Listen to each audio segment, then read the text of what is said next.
Saudara-saudara terkasih, ini sebuah contoh bagaimana seseorang sampai pada akhir hidup dengan tenang, teduh, tidak ribut, tidak menimbulkan pertikaian. Rest in peace dalam bahasa Latin.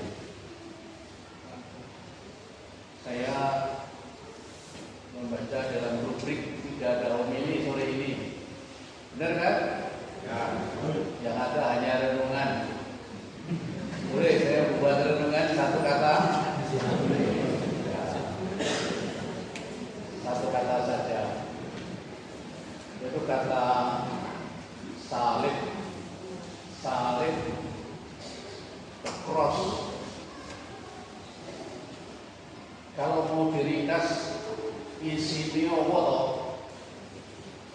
Salib isinya penderitaan, titik. Jadi kalau saudara membuat tanda salib, Bapa, Putra, dan Roh Kudus, artinya apa? Siap? Yakin? Puji Tuhan. Ya. Tapi ada 3 model salib. Jangan setiap kali menderita bilang, wah aku sudah disukai Tuhan. Tidak. Ada 3 salib. Ada 3 orang yang dengan 3 salib nasibnya berbeda. Salib yang pertama milik para penjahat laki Yesus yang bertradisi disebut gestas itu. Salib penjahat artinya penderitaan itu ada selama ada kejahatan. Kalau tidak ada kejahatan, penderitaan tidak ada. Maka kalau ada penderitaan, cari, pasti ada kesalahan. Saya sering memberi contoh yang ekstrim. Saul, raja pertama Israel, pintar, cerdas, ahli berperang, terus pokoknya tanpa cacat. Karena tanpa cacat itu, dia kurang menghormati Samuel sebagai imam yang harus dihormati. Waktu mau perang harusnya minta izin pada Mbah Samuel itu, Bang, jual sembahyang, berkah orang. Biarin. Akibatnya apa? Tuhan lihat, copot gembengan. Akhirnya apa? Saul dicopot. Dan penggantinya Daud. Orang muda, cerdas, cakep, orangnya anggun, tidak pernah bersalah, diambil sebagai raja dari tempat gembala ke istana. Apa yang terjadi? Nyebuli tenang kok. Belum lama dia jadi raja apa?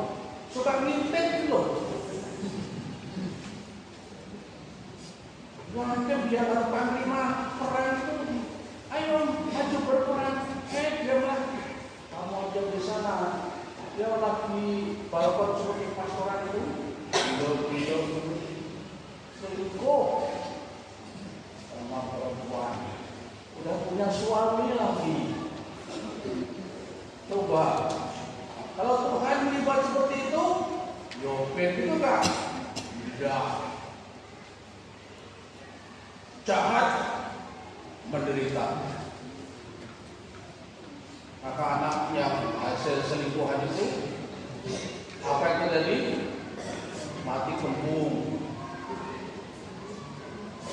Jadi kejahatan pasti menimbulkan penderitaan atau penderitaan sampai pasti dari kejahatan.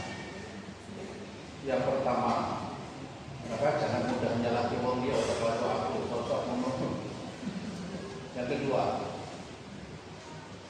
salib itu dimiliki oleh orang-orang yang bersahabat dengan Tuhan. Kalau benar-benar kita bersahabat dengan Tuhan, pasti menderita. Yakin aku. Kalau saudara ingin bahwa stasi ini maju, pasti sudah menderita kabeh. Kalau mau buat sesuatu, pasti akan terkena akibatnya. Coba kita lihat. Simon Kirene itu baru sore-sore seperti ini pulang dari ladang. Aduh, membayangkan nanti ketemu istrinya, anaknya di rumah lalu istirahat. Pergi di jalan. Kamu, gak usah pulang. Batu ini. Itu salib. Menderita bagi Tuhan bersama Tuhan, karena orang melihat Yesus setelah jatuh 3 kali nggak bisa lagi ngangkat, padahal harus sampai ke puncak itu. Ini contoh Simon dari Kirene. Kita sering kali kita mesti tiba-tiba orang jauh tulung itu orang ditulung susah, ditulung apalagi. Contoh lagi yang tidak kelihatan, Nikodemus. Memangnya Nikodemus terus ya udah nasibnya tidak. Dia masih mencintai Tuhan, gurunya itu. Maka dia diam-diam menyiapkan minyak narastu lebih mahal daripada yang diberikan oleh Maria yang 300 dinar itu. Bagi dia mungkin sudah, waduh pasti sedo di Gusti Yesus. Benar. Dengan minyak itu dia pasti mengeluarkan uang banyak. Siapa lagi yang dekat dengan dia? Yusuf dari Arimatia itu orang yang kaya, seringkali sudah menyiapkan makam. Seperti Pak Harto dulu sudah menyiapkan sebuah bukit. Besok kalau saya meninggal, salah satu dilakukan di situ. Sudah ada. Yusuf sama, dia menyiapkan makam untuk dirinya sendiri, bagus dengan bundaran batu sekitar 3 ton, kalau tidak didorong-dorong rusak RT itu. Tapi apa yang terjadi? Waktu Yesus yang dia hormati meninggal, waduh, tidak jadi untuk dia sendiri, serahkan kepada Yesus.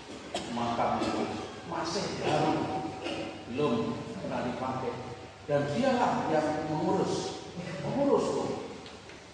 Orang meninggal, pejabat tinggi, apalagi seperti Yesus, pasti sulit kan?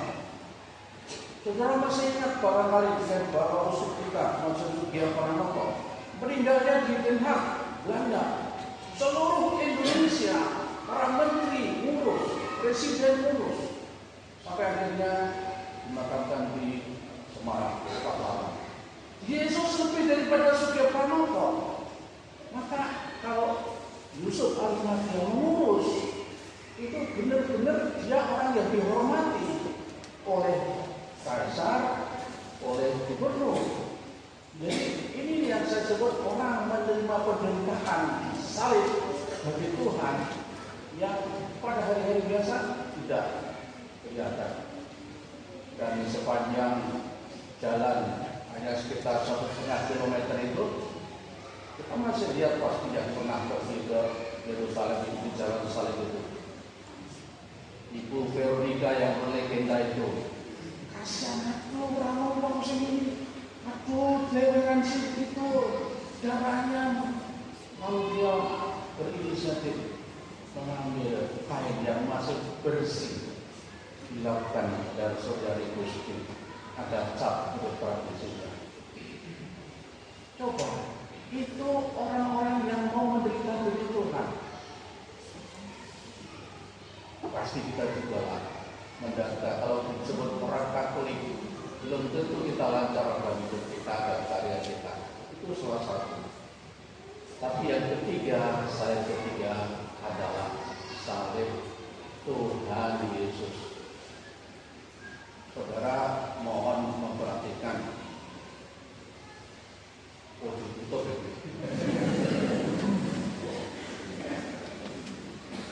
yang tadi dikisahkan tadi, itu bukan salib yang kita buat setiap hari. Salib oleh Pilatus adalah salib bagi Yesus. Yesus Nazarenus Rex Judiorum. Yesus orang Nazaret, raja orang Yahudi.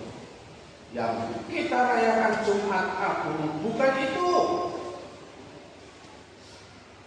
tapi salib dengan korpus baru, yaitu Kristus. Makanya nyanyi dari panitia liturgi di sini, teks yang biasanya saya selalu lihatlah sudah diganti dengan inilah salib kayu di sini.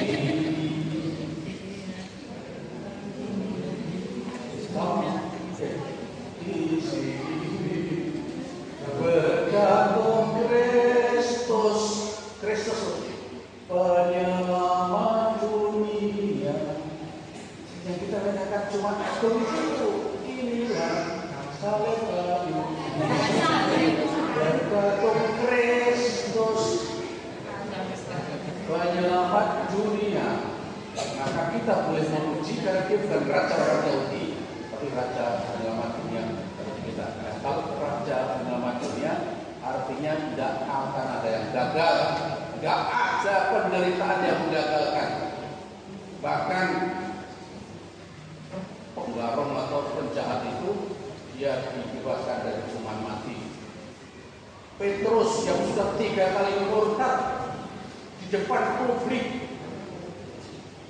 Yesus berjanji, kamu di atas batu karang ini akan didirikan gerejaku dan kuasa maut tidak akan bisa mengalahkannya.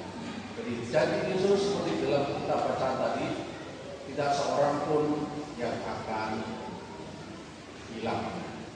Ini salib Tuhan. Maka saudara, kalau kita buat tanda salib, bukan salib saya, bukan salib penjahat, bukan salib orang Yahudi, tapi salib Tuhan. Amin.